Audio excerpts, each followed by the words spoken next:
The salary is apparently $50,000, but will you come with me? At 50, I was ordered by my company to transfer overseas. I have a family, though my son is already an adult and has his own family. So currently, it's just me and my wife, Nancy, living together. I didn't expect her to want to leave the familiar surroundings of the US and follow me, but I asked her what she wanted to do, and her response was unexpected. What? Divorce right away? How are we supposed to live? Your role ends here. I realized that I was nothing more than an ATM to Nancy, and at the same time, I thought this might make life easier. So, okay, are you really okay with divorce? There's a way for me to work away from home. Nancy had made up her mind in just a few minutes, so knowing that her decision was firm, yet to avoid any complaints later, I asked again. Persistent men are disliked, you know. Unaware of anything, Nancy said this dismissively and skipped out the front door with a smile. Watching her back, I too couldn't help but smile. My name is Peter West. I'm 50. I've worked for many years as a salesperson at a major international corporation. Due to my parents' situation, I lived abroad until I graduated from middle school. Thanks to that, I can speak German, French, and Mandarin. My grandparents lived in the US, and shortly before I started high school, they fell ill, though not seriously enough to be hospitalized, so I moved in with them because they were worried. Both of my grandparents had passed away by the time I was in college. Since my parents couldn't return to the US due to their jobs, I was forced to live alone in the US. Having lived abroad for so long, the US initially felt foreign to me, and it took some time to get used to it. But once I did, it became very comfortable. Although it was my dream to work overseas like my parents, part of me still wanted to stay in the US, and I struggled with where to apply for jobs. Eventually, I got a job at a major international corporation that seemed like it would allow me to work anywhere. Naturally, I was placed in the sales department where I used my language skills and communication abilities to negotiate various contracts. However, perhaps I joined at a bad time as the global situation deteriorated. Despite being a major company, we were not immune to events like the dot-com bubble burst and the global financial crisis, and there were times when the stock prices plummeted. Yet, through it all, I continued to work hard. Then I became the head of the sales department. As the global pandemic began to subside, and I resumed traveling between the US and other countries like before, I suddenly received an order from the president. Sorry for the rush, but could you transfer to an overseas branch starting next fiscal year? It's now the end of November. That means there's only about a month left until the next fiscal year starts. I was thinking of a younger person, but since it's a new branch, we need someone who can hit the ground running. Everyone agreed at the meeting that you're the right person for the job. In fact, when I turned 30, I had also been offered a position at a different overseas branch. However, at that time, I had just gotten married, and my wife, Nancy, was pregnant. I couldn't leave Nancy in her condition, and I couldn't ask her to handle our first child-rearing experience abroad, so I declined. But now, our son has his own family, and there's no need to worry about that. Please, let me go. I am a bit concerned about Nancy, though. However, we haven't had a proper conversation in years. Whether I am here or not doesn't really make much of a difference, and so I thought going alone wouldn't be an issue. I was planning to immediately discuss the transfer when I got home, but the entrance, and indeed the house, was pitch dark. It used to be a warmly lit home, but it had grown colder since our son went to high school out of state and moved into a student dormitory. As I turned on the lights, I reminisced about the past. Now that our son is gone, I've got some free time. Shall I start taking some lessons? Nancy asked me to go to a new yoga school in our neighborhood. That sounds good. Enjoy it. Staying home and just doing household chores every day can be suffocating, so I respected Nancy's opinion. But that's where everything started to go wrong. When it was just the two of us again, at first it felt like we were back in our honeymoon phase. During dinner, we chat about trivial things that happened that day while enjoying Nancy's home-cooked meals. Occasionally, when I cooked, Nancy would smile and say thank you, and we were just an ordinary couple like any other. However, about 2 years after Nancy started taking lessons, I began to feel uneasy. She would go out drinking and hanging out with friends, and I never stopped her. I would go out myself on occasion as well, but the frequency of her outings had increased significantly. I'm going on a one-night trip with my yoga class friends next time. Again, you just went recently, didn't you? I couldn't help blurting that out. What's the problem? You're hardly ever home yourself with all your business trips. It's true, I travel a lot, and sometimes I'm gone for up to 2 weeks when I go abroad. Maybe because I feel guilty for leaving her alone, I couldn't push the issue any further. Oh, Nancy's not home today either, huh? Since then, it's become more common to come home to a dark house. If I reach out, she's either out dining with friends or will be late because she's gone drinking, and gradually, as the house grew darker, so did the distance between us. I don't even feel like cooking just for myself anymore, so I just boil some water and eat instant noodles. That's become the routine. There's not much time left until my transfer, so I figured I'd better talk to her soon and sent Nancy a message. I need to talk to you. Please find some time soon. We're supposed to be living under the same roof as a married couple, but the message felt like there was no sign of that. Despite being the one who sent it, a heavy sigh escaped me. There was no reply, and by the time the date changed, even before I went to sleep, it hadn't been read. The next day was a day off, and I spent it lounging in bed in my room. It was almost noon, and I was getting hungry, so I headed to the living room where I found Nancy, reeking of alcohol, asleep on the sofa. I drink too, but even I would want to pinch my nose at the smell of alcohol on her. Hey, when did you get back? Go take a bath first. I need to talk to you. Why are you here? What a hassle. I forcibly woke up a still drunk Nancy and urged her to take a bath to clear her head. Surprisingly, she was back quickly and grabbed a bottle of water from the fridge, gulping it down. Hey, didn't I say I needed to talk? As she started heading to her room, I hurriedly stopped her. I grabbed her arm, but she glared at me as if to say don't touch me and brushed my hand away. What? I have nothing to talk about. She used to smile and listen to my stories with enjoyment, but I could see none of that now. She seemed like a completely different person. On short notice, my transfer has been decided, overseas from January. Doe, it's okay. It doesn't make a difference whether you're here or not. Just leave me the money. That's all I need. Although I expected it, hearing it said out loud still stung, even though our relationship had cooled. The salary is apparently $50,000, but will you come? I don't expect you to leave the familiar surroundings of the US and follow me, but when I asked what you wanted to do, I got an unexpected response. What? Divorce right away? How are we supposed to live? Your role ends here. I realized that to Nancy, I was nothing more than an ATM, and at the same time, I thought this might make life easier.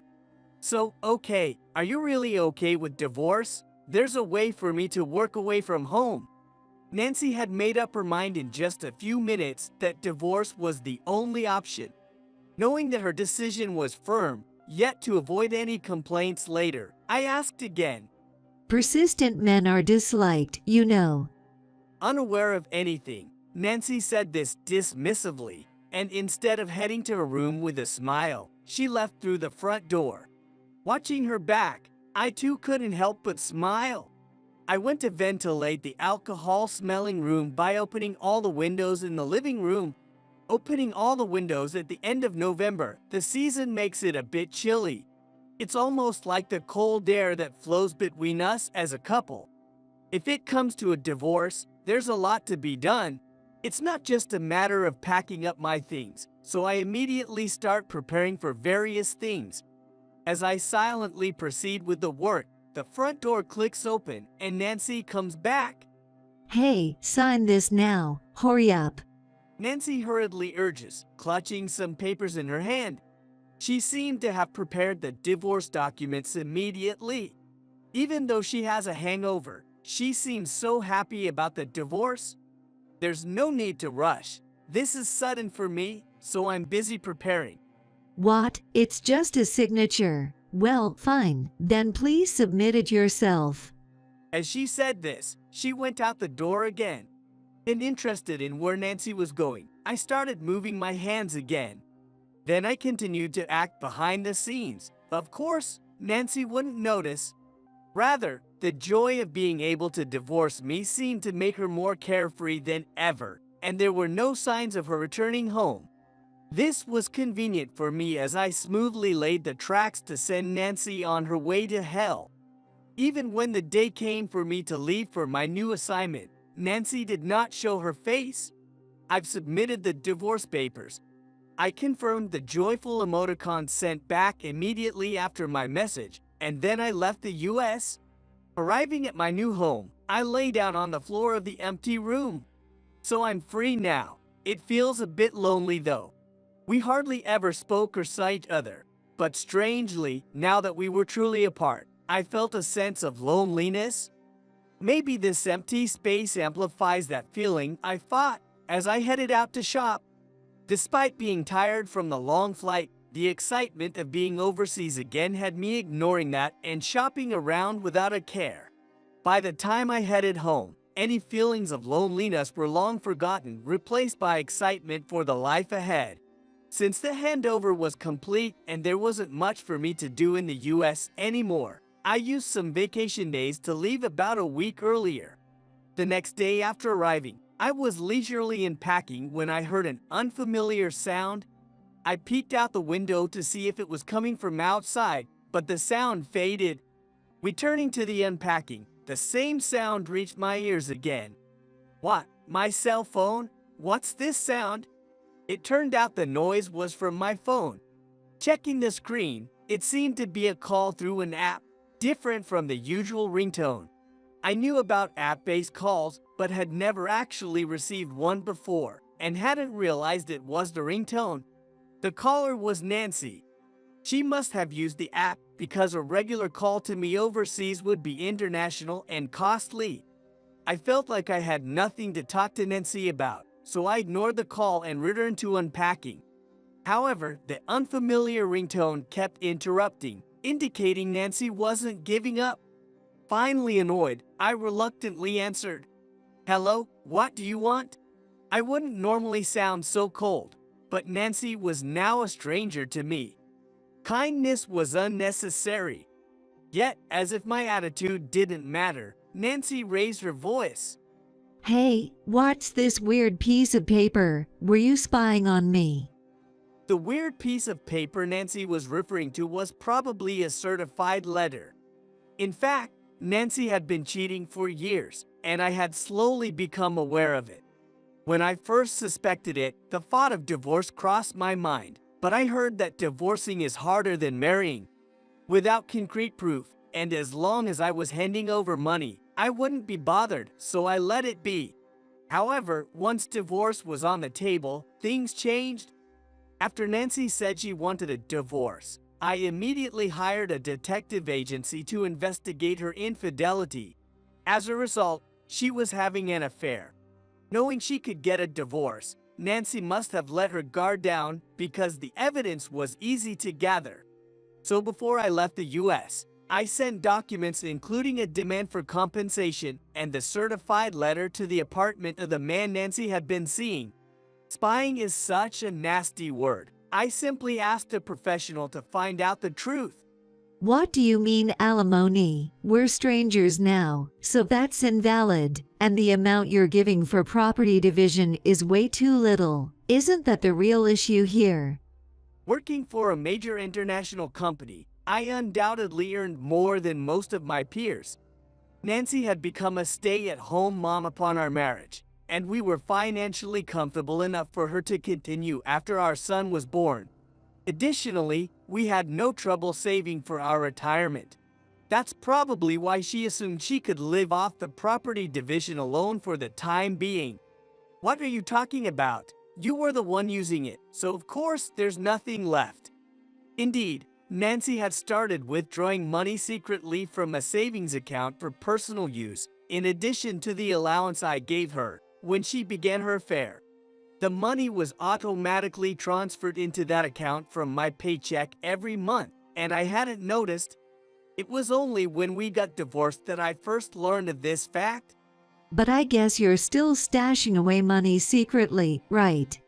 I do have some, but that was saved before we got married, so it's not part of the marital assets. There's no money left to give you. Honestly, I'd like to claim back the money she misspent, but there's no real impact on my lifestyle, and my lawyer told me it would be difficult. It's a sordid affair, but I'm not struggling for money, so I'm not worried about it. However, it's always good to have more money, so I intend to claim whatever I can. With such a small amount left, if I pay alimony, I won't get anything. Well, isn't that your own fault? Why don't you ask the other guy for support? I couldn't help laughing after saying that. After all, I know truths that Nancy doesn't. What are you laughing at? You might not know, but my boyfriend is the heir to that famous electronics company. He can easily come up with that kind of money. Indeed, Nancy's affair partner was the son of a globally renowned electronics manufacturer. However, he wouldn't be taking over the company. Before he met Nancy, he had caused a problem at the company and had been disowned. Really? Is he going to provide for you? Aren't you lending him money? Nancy was not only using her savings for dating expenses, but also giving some of the money to her boyfriend. That's because he wanted to start his own business. He didn't want to rely on his parents. Her lover is 35 years old, 7 years younger than Nancy. Age gap marriages are not so unusual these days, and she was likely thrilled that a younger man chose her.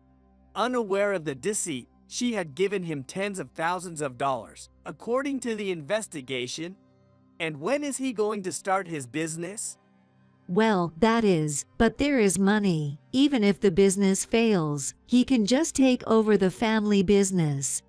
Her lover had kept his disownment a secret from Nancy, pretending to go to work in the morning to maintain the deception. However, his destinations were places like casinos and horse races for gambling. He would kill time with the money Nancy gave him and then return home as if nothing had happened, a cycle too obvious to miss, but Nancy, lost in her fantasies, failed to see it. Talking about an overseas transfer, you only make $50,000 a year. The difference between you and him is like heaven and earth. $50,000. Did I say that? I said $50,000, but I never mentioned $50,000 a year. You're the one who asked if I would come along for $50,000 a year. Did you really think I would follow you on such a low income? No, you must be misunderstanding something. I said $50,000, but I never said it was in $50,000 a year. Even though our marriage had already broken down, perhaps because we had been married for so long, I could picture Nancy's confused face on the other end of the phone, her expression likely blank. Her silence was proof enough. Hey, are you listening? My salary isn't $50,000 a year. It's $50,000 a month. Really? $50,000 a month? How much is that a year? Perhaps realizing from my casual tone that it was a significant amount, Nancy's voice trembled slightly as she asked, "Well, that's roughly $600,000 a year." I had earned a respectable salary even when working in the US, something to boast about, but this amount was incomparable. I myself felt almost guilty for receiving so much. But on the other hand, that means they have high expectations for me, and I've committed to making this new branch successful. $600,000. Why didn't you tell me that? I'm supposed to be your wife after all. You just misunderstood on your own. But it's okay. You have your beloved rich boy, right? Continuing this conversation would only waste more time, so I was about to end the call. However, Nancy's next outrageous words stopped me. Let's get remarried. What? The word remarry didn't quite process in my mind, and I blurted out a foolish sound. I don't have an affair partner like Nancy, and since we've just divorced, I certainly don't have a new girlfriend. At my age, I'm not even thinking about finding a new partner. He's just a fling. If you're earning that much, I'll come over and support you as your wife again.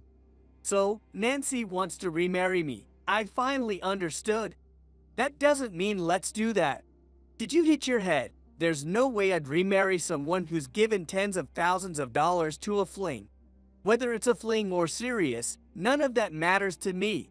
The fact that my once beloved wife became involved with another man is all that matters. There's no love left, and I'm not kind enough to let her go without any repercussions.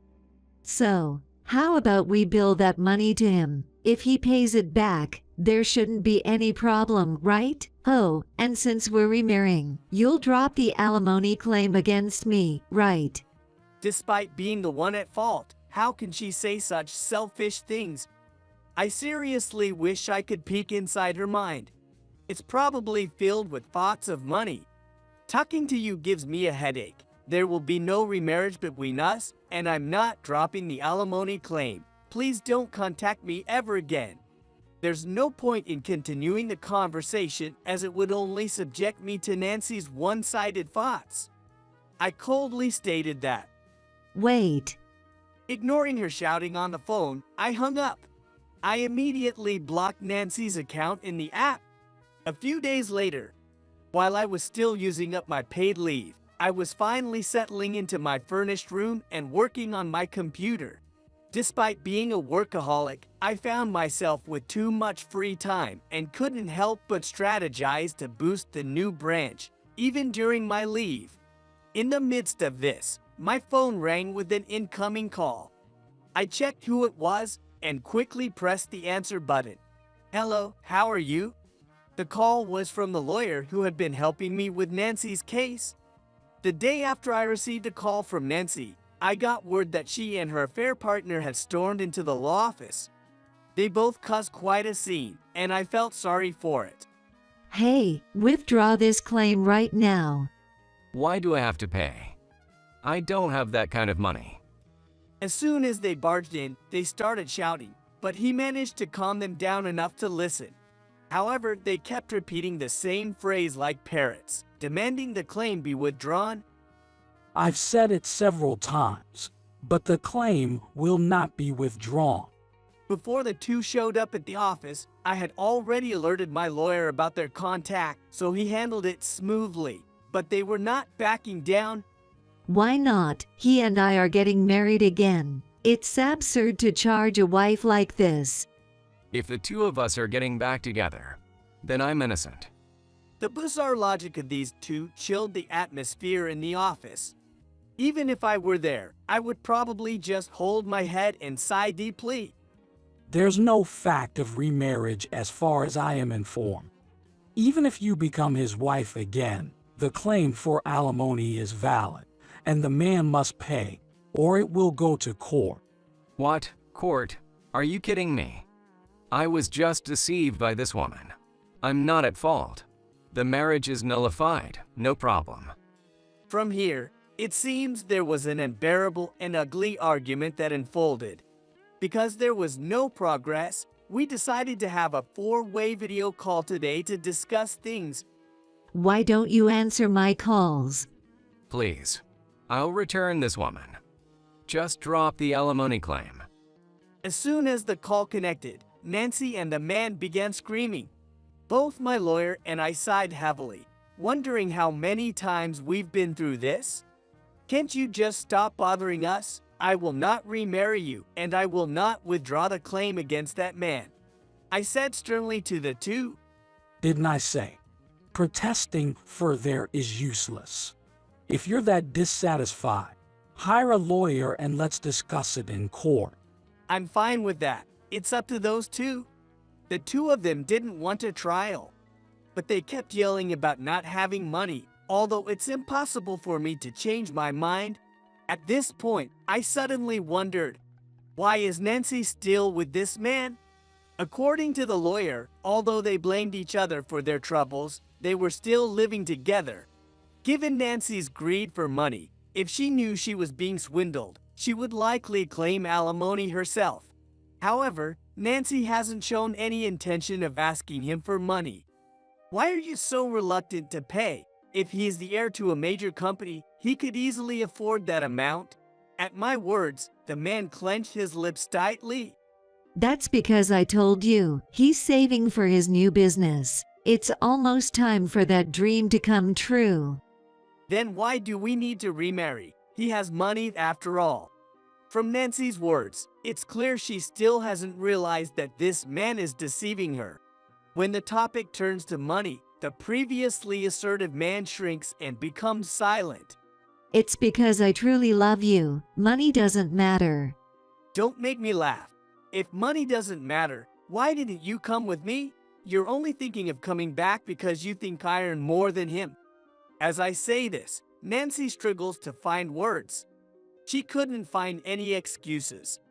Well then, we don't have to remarry. Just give me some time to pay. I'll pay as soon as his business takes off, okay? It seems Nancy finally realized that neither remarriage or withdrawing the claim is feasible, and she glances at the man while saying this. However, the man remains silent, head bowed, and Nancy's frustration grows. Say something. It's useless. He's no longer the heir, and the whole wanting to start a business thing was a lie. When I say this, Nancy is stunned, her mouth agape in a foolish expression. Perhaps this is what they mean by speechless? What he says is true. We've already looked into it. The lawyer, seeing Nancy's incredulous expression, hands her the investigation report. That's right. I have no more ties with that company. I was only with this woman because she had money. Like I would bother with an old lady otherwise. The man, having spilled everything, starts laughing manically as he reveals his true feelings. That's a lie, right? What about all the money I gave you? I blew it all on gambling. There's not a cent left. Having given this man tens of thousands of dollars, Nancy collapses on the spot, her face turning pale. The realization that the man she betrayed her husband for was in fact exploiting her for money all these years must be devastating. Hey, you, I was just deceived. Please help me. Let's sue this man together. As she says this, tears streaming down her face, she reaches out to me. But I have no sympathy left for Nancy. If you want to sue, go ahead alone. You and I are strangers now, and we will never be family again. I've done. If we can't progress further, please prepare for the court proceedings. Understood. I will contact you again soon. On the screen, Nancy continues to sob while the man keeps up his maniacal laughter. I knew divorcing would be draining both physically and mentally, but I never expected to be this battered by it. A few weeks later, I received another call from the lawyer. Both of them are against going to court, so we've settled on them paying the alimony. Going to court would cost money, and it was clear that Nancy and her partner had no chance of winning. Even the gambling-loving man didn't bet on a losing outcome. However, they don't have the lump sum available, so it will be paid in installments. As long as they pay, I don't care how it's done. Thank you. I'm sorry for the trouble. Divorce cases often turn into messy affairs, and the lawyer laughed, seeming used to such situations. I was relieved that this finally settled things. However, it wasn't over that simply. Though we had agreed on the alimony payments, they stopped after the first 2 months. Both of them tried to escape their obligations. I immediately contacted the lawyer who had helped me. Well, I kind of expected this. It seems there are many who try to disappear when it's time to pay. But no matter where they hide, they can't escape the alimony payments. I quickly filed a lawsuit. As a result, Nancy and her partner's wages and assets were subject to garnishment. They continued to argue vehemently after that video call and were living together because neither could manage alone. However, after repeatedly fighting loudly daily, they were asked by the landlord to leave and lost their place to live. Being unemployed, they had no place to live, and the money from our assets was gone due to the man's gambling. They could not sustain their lives, so Nancy and he took on day jobs and barely managed to rent a shabby apartment. The apartment had no bath, poor fittings, and drafts coming through the gaps. They begged the lawyer, saying that if their wages were garnished, they'd be evicted from their apartment too, but it's truly their own doing. The man, of course, and Nancy too could work. They were of working age and just needed to find regular jobs. However, since being disowned, the man had been obsessed with gambling, and Nancy had led a lazy life, merely a housewife in name. Thus, they could not hold down even simple jobs now, I was informed. Though I no longer love or care about Nancy, I couldn't help but feel a bit sorry for her. It's ironic how she betrayed her husband for another man, only to be betrayed and exploited by him in the end. In stark contrast to Nancy and her partner, who are barely scraping by day to day, my life is quite prosperous. The new branch's sales are going well, and there are no issues with workplace relationships. Living alone now, I of course return to a dark room. However, there isn't the cold air like there was in the house I lived with Nancy. Even in the same darkness, the environment makes such a difference in how it feels. Just a paper can make you family, and another can turn you back into strangers. It's astounding how that can change a life so drastically. There were certainly happy times in my life with Nancy, and not all memories are bad. Reflecting on the past, I feel that Nancy's care for me wasn't entirely false. However, I've painfully realized that I was blind to her true nature, and that led to our current outcome. The beloved person who supported me is gone, but I have many valued colleagues. From now on, I plan to live for my company and my own happiness.